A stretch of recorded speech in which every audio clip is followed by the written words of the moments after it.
हाय दोस्तों, मेरा निये माधुरी है। मैं 25 साल की एक खूबसूरत, सुनहरी त्वचा वाली और आकर्षक लड़की हूँ। मेरी आंखों में एक विशेष चमक है और मेरे रिश्तेदार मेरी सुंदरता की चर्चा में लगे रहते हैं। लेकिन अभी तक मेरी शादी नहीं हुई। शायद इसीलिए मेरे दिल में एक अजीब सी बेचैनी बसी रहती है। आज मैं आपको एक ऐसी कहानी सुनाने जा रही हूँ जिसने मेरी और मेरी माँ की जिंदगी को खुशियों से भर दिया। इस कहानी का नायक है मेरा सौतेला भाई अर्जुन, जो 22 साल का एक स्मार्ट, सुंदर और दिल जीतने वाला युवक है। हमारा घर दिल्ली के एक प्रतिष्ठित इलाके में है। घर में 4 सदस्य हैं। मैं, मेरी माँ, मेरे पिता और अर्जुन। बाकी रिश्तेदार हमारे गांव हरियाणा में रहते हैं। मेरे पिता एक उच्च पद के सरकारी अधिकारी हैं और उनकी तनख्वाह इतनी अच्छी है कि हमारी हर जरूरत पूरी हो जाती है। पिता हमें कभी कभी हिल स्टेशन या समुद्री तट पर घुमाने भी ले जाते हैं। लेकिन उनकी नौकरी इतनी व्यस्त है कि वह सुबह 7 बजे घर से निकल जाते हैं और रात 10 बजे तक लौटते हैं। इस वजह से माँ दिन भर थोड़ा उदास रहती है। मैं उनकी उदासी का कारण समझती थी। पिता की व्यस्तता और थकान की वजह से वह माँ को वह समय और प्यार नहीं दे पा रहे थे जिसकी उन्हें जरूरत थी, और मैं भी अपनी बेचैनी और अधूरी ख्वाहिशों से परेशान थी। एक दिन माँ और मैं लिविंग रूम में बैठकर बातें कर रहे थे। बातों बातों में अर्जुन का जिक्र हुआ।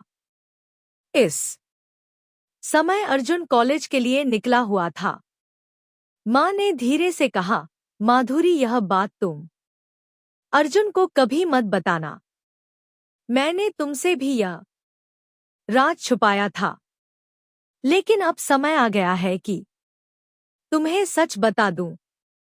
मैंने उत्सुकता से पूछा, कौन सी बात माँ?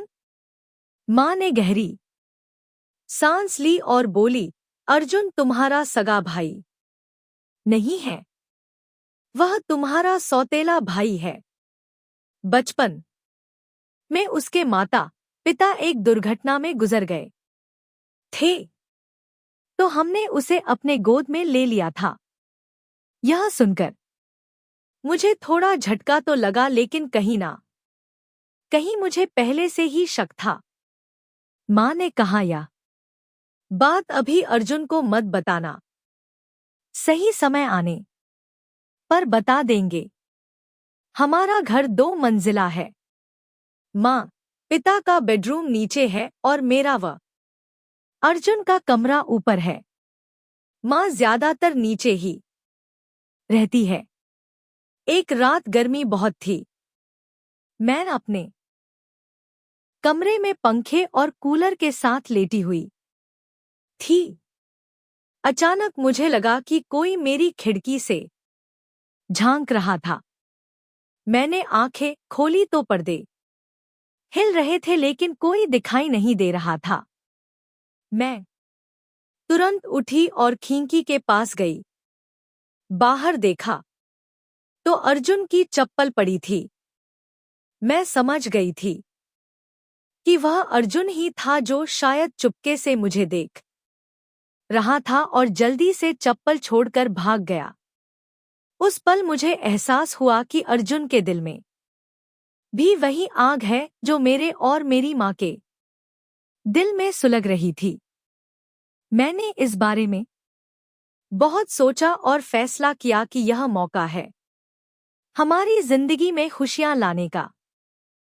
लेकिन इसके लिए एक सटीक योजना चाहिए। मैंने कुछ रोमांटिक फिल्में और वेब सीरीज देखी और 2 दिन की मेहनत के बाद मुझे एक आइडिया मिला। मैंने यह योजना माँ को बताई। पहले माँ हिचकिचाई और बोली, यह गलत है माधुरी। लेकिन मैंने उन्हें समझाया, माँ अगर यह बात हमारे घर की चार दीवारों में रहेगी तो इससे क्या गलत? अपनी खुशी के लिए कुछ करना गलत नहीं है। मान मेरी बात समझ गई और अब समय था योजना को हकीकत में बदलने का। उस रात जब पिता ऑफिस से लौटे, मैंने उनसे कहा, पिता, दादी का फोन आया है। वह आपको गाँव बुला रही है। पिता अगली सुबह हरियाणा के लिए निकल गए। मैंने दादी को फोन करके बता दिया कि पिता आ रहे हैं। दादी बहुत खुश हुई।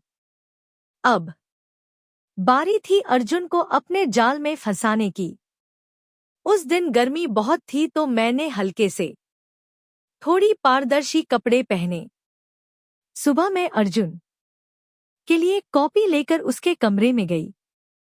मैंने जानबूझकर ट्रे को टेबल पर रखते हुए थोड़ा झुक कर रखा ताकि अर्जुन की नजर मुझे पर पड़े। वह मुझे देखता रहा और मैंने भी उसकी आंखों में वह चमक देखी। जैसे ही मैंने जाने के लिए मुड़ी, अर्जुन ने मेरा हाथ पकड़ लिया।